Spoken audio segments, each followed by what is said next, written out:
সংক্ষিপ্ত আকারে একটা ঘটনা শোনেন, বুঝতে পারবেন রাসূল নিজের নওয়াসাকে কত ভালোবাসতেন। আল্লাহু আকবার। হযরত সাইয়্যিদানা আবু হুরায়রা রাদিয়াল্লাহু তাআলা আনহু তিনি বর্ণনা করছেন যে তিনি যখন শেষ বয়সে ইন্তেকালের সময় হয়ে গিয়েছেন, তিনার সামনে হযরত মারওয়ান বিন হাকাম হযরত আবু হুরায়রার নিকটে এসেছেন। আসার পর বলছেন, বলে আবু হুরায়রা, তোমার সঙ্গে আমি যতদিন সম্পর্ক করেছি আমি দেখছি যে তুমি হযরত ইমামে হাসান এবং ইমামে হোসেনকে চরমভাবে তুমি ভালোবাসো, খুবই মুহাব্বত করো, তাদের সঙ্গে তোমার খুবই ভালো সম্পর্ক। তার কারণটা কি? আল্লাহু আকবার।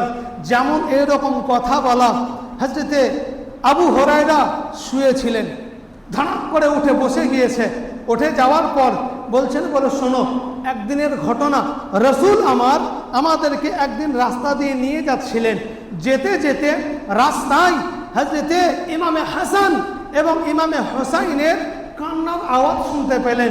আমরা যেরকম শুনতে পাই বাড়িতে কান্না, বাচ্চা ছেলে যদি কান্না করে আমরা দৌড়ে গিয়ে চুপানোর চেষ্টা করি। রাসূল ইমামে হাসান ইমামে হোসাইনের কান্নার আওয়াজ শুনতে পেলেন। রাসূল দৌড়ে গেলেন হযরতে ফাতেমার বাড়ি, গিয়ে দেখছেন ইমামে হাসান কান্না করছেন, ইমামে হোসেন কান্না করছেন। সঙ্গে হযরতে ফাতেমা জাহরা রাদিয়াল্লাহু তাআলা আনহা সে দুই বাচ্চাকে চুপানোর চেষ্টা করছেন, কিন্তু কান্না চুপছে না। নবী আমার গিয়ে পৌঁছালেন, বলছেন, বলে ফাতেমা কেন কান্না করছে? আল্লাহু আকবার। হযরতে ফাতেমা জাহরা বলছেন, বলে হুজুর, হে আব্বাজান, আমার দুই সন্তানকে পিপাসা লেগেছে, কিন্তু বাড়িতে পানি নেই, কি করব? নবী আমার কি করলেন? সাহাবাদেরকে বললেন, বলে সাহাবায়ে কেরামগণ, যাও মস্ক থেকে পানি নিয়ে এসো। মস্ক মানে লোটা, পানি রাখার জায়গা। সাহাবায়ে কেরামগণ গেলেন, দেখলেন মস্ক খালি, মস্কে পানি নেই। সাহাবীদেরকে আবার আদেশ করলেন, যাও তোমরা নিজের মস্ক দেখো।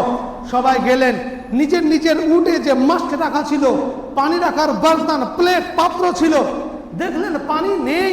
আসার পর খবর দিলেন, হুজুর পানি নেই, পানি হাহাকার হয়ে গিয়েছে, এখন কি করা যায়? আল্লাহু আকবার। নবী কি করলেন? হযরত ফাতেমাকে বলছেন, বলে ফাতেমা দাও, তোমার একজন সন্তানকে দাও।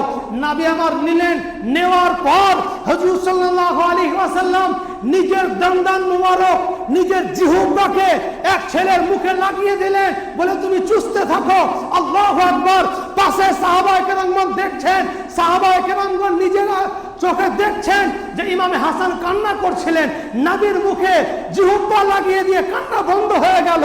তারপরে আবার দ্বিতীয় সন্তানকে বললেন, ফাতেমা দাও, তোমার আরেক সন্তানকে দাও। নবী আমার নিলেন, নেওয়ার পর পুনরায় আবার নিজের জিহ্বা মুবারককে চুষিয়ে দিলেন, তারপর চুপে গেলেন। হযরত আবু হুরায়রা বলছেন, সেই দিন আমি হযরত ইমামে হাসান এবং হোসেনকে কান্না করতে দেখেছি। নবীর লাভ মুবারক চুষিয়ে দেওয়ার পর আর কোনোদিন তিনারা কান্না করেননি। বুঝতে পারলেন?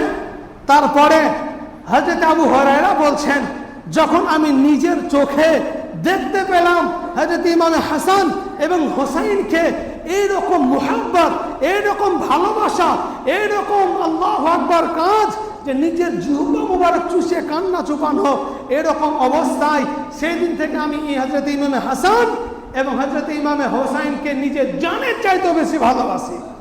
বুঝতে পারলেন? তাহলে বোঝা গেল হযরত ইমামে হাসান এবং হোসাইনকে যদি বেশি বেশি করে ভালোবাসা যায়, তাহলে রাসূলকে অতি সহজে রাজি করা যাবে।